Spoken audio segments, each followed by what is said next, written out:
নরওয়ের বিপক্ষে ব্রাজিলের হতাশাজনক হারের পর সবচেয়ে বড় প্রশ্ন ছিল ভিনিসিয়াস জুনিয়র মাঠে থাকা সত্ত্বেও কেন প্রথম পেনাল্টিটা নিলেন না।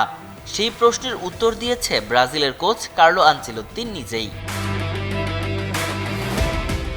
ম্যাচের 14 মিনিটে মাতিউস কুনিয়ার আদায় করা পেনাল্টি নিতে এগিয়ে যান মিডফিল্ডার ব্রুনো গিমারেস, কিন্তু তার নেওয়া শট সহজেই ঠেকিয়ে দেন নরওয়ের গোলরক্ষক।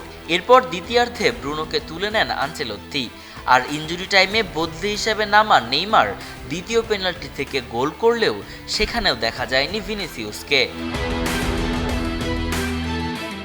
ম্যাচ শেষে আনচেলোত্তি জানান, এই সিদ্ধান্ত কোনো তাৎক্ষণিক সিদ্ধান্ত নয়, বরং পুরোপুরি একটি পরিসংখ্যান ভিত্তিক সিদ্ধান্ত।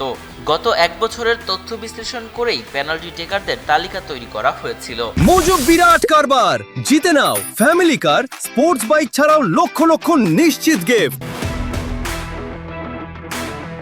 আনচেলোত্তির ভাষায় দলের সেরা পেনাল্টি টেকার ছিলেন রাফিনিয়া, তবে চোটের কারণে তিনি খেলতে পারেননি। এরপর তালিকায় ছিলেন নেইমার, ইগোর থিয়াগো, ব্রুনো গুইমারেস এবং গাব্রিয়েল মার্তিনেল্লি। মাঠে উপস্থিত খেলোয়াড়দের মধ্যে ব্রুনোকেই সবচেয়ে উপযুক্ত মনে হওয়ায় তাকেই দায়িত্ব দেওয়া হয়েছিল।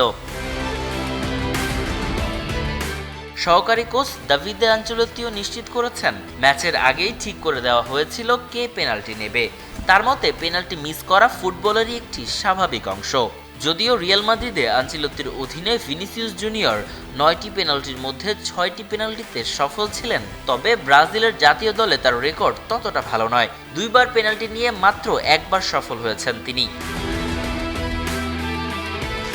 সবশেষে ব্রাজিল ম্যাচে মাত্র 34% বল দখলে রেখেও বেশি গোলের সুযোগ তৈরি করেছিল, কিন্তু সুযোগ কাজে লাগাতে না পারায় 1990 সালের পর প্রথমবার কোয়ার্টার ফাইনালের আগেই বিশ্বকাপ থেকে বিদায় নিতে হয়েছে 5বারের বিশ্ব চ্যাম্পিয়নদের।